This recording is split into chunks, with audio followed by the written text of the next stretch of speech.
Le chocolat précristallisé est prêt. On va à présent remplir les moules. Avant toute chose, on doit vérifier que les moules soient parfaitement propres. Il ne doit y avoir aucun reste de fourrage. Dans le cas contraire, il faut d'abord bien nettoyer le moule.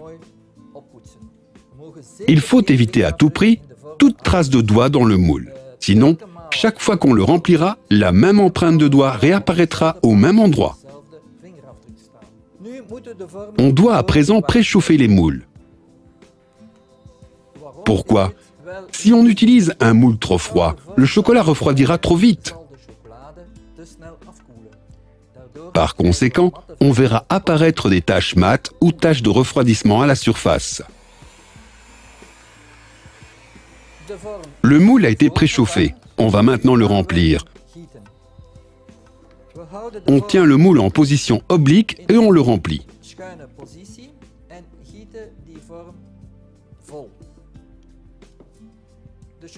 Le chocolat ne descend que le long d'un seul côté du moule et ainsi on ne salit et on ne devra nettoyer qu'un seul côté.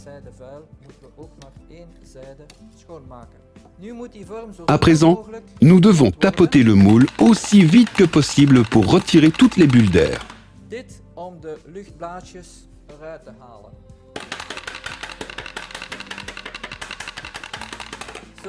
Dès qu'on est sûr de les avoir toutes retirées, on retourne le moule et d'un mouvement circulaire, on évacue l'excédent de chocolat.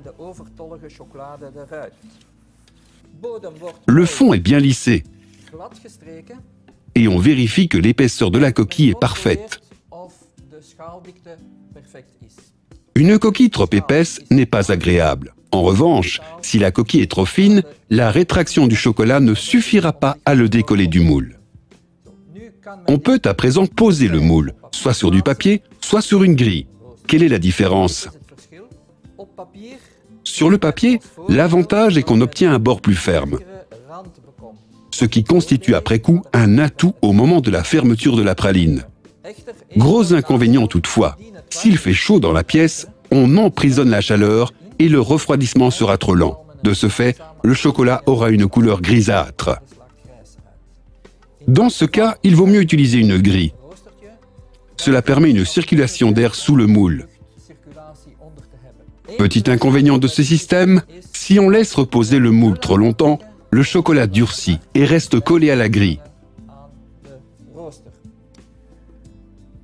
Lorsqu'on le retire, certains morceaux se cassent et il faut les réparer avec le doigt et du chocolat liquide. 5 longues minutes se sont écoulées. Dès que les moules se détachent du papier,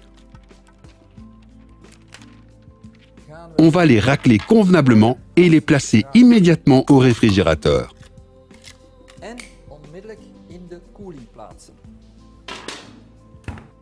L'opération doit être immédiate, parce qu'un refroidissement trop lent donne un mauvais résultat. Cela donne un aspect grisâtre au chocolat. Attention aussi à la température du réfrigérateur, jamais trop froide. Entre 8 et 10 degrés, c'est parfait. Veillez également à une bonne ventilation et à une bonne évacuation de la chaleur. Assurez-vous que les moules ne soient pas entassés les uns sur les autres, qu'ils soient bien séparés et que la circulation d'air est possible.